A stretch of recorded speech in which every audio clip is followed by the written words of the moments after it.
started to pack a big bag, a duffel bag. How long were you planning to stay at a friend's house? Just for a few days. My mom came into the room. She looked at what I was doing, and she said, "Where the hell do you think you're going?" And I said, "Just for over a friend's house for a few days." And she said, "No, you're not." And she just started throwing the clothes out of the duffel bag. She screamed and said a few more things about how I wasn't going to leave. And then she ran out of the room. I was very angry. We'd had a fight before, a year before, about running away. I just knew as soon as she walked in the room that there was going to be a problem, and I didn't even bother. She was furious. She was angry. After your mother left the room, did someone else come to your room? Yes, my father. He asked me if I had a problem, and he asked me what I thought I was doing.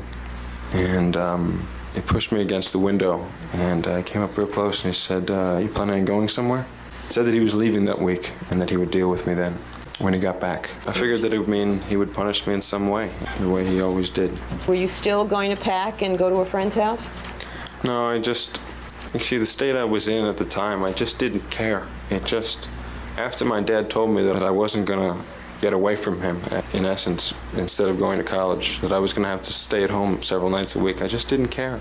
Nothing seemed to matter to me anymore, and life just seemed to fold right in front of me, and I didn't care whether he hit me. I didn't care whether he killed me. It didn't matter to me anymore, because if I wasn't going to get away from that, then who cared? And so he did what he wanted. It didn't matter anymore. I was thinking of just killing myself. I just wanted to die. Life no longer mattered. I didn't know what to do. I thought of telling Lyle. I thought I couldn't do that it would be too embarrassing, and that I couldn't admit it. What did you think Lyle could do? I really didn't know. It wasn't a thought that I had planned out. It was just a thought because I didn't really want to die, and I was very afraid that I would. And maybe it was partly to tell Lyle, because that's what my dad always never wanted me to do. I needed help in some way, and I just thought about telling Lyle. I thought about just hanging myself, cutting my wrists, driving off a cliff, something that I wanted to do before. Had you, in 1986 and 1987, come across any suicide letters written by your mother? Yes, she wanted to shoot herself.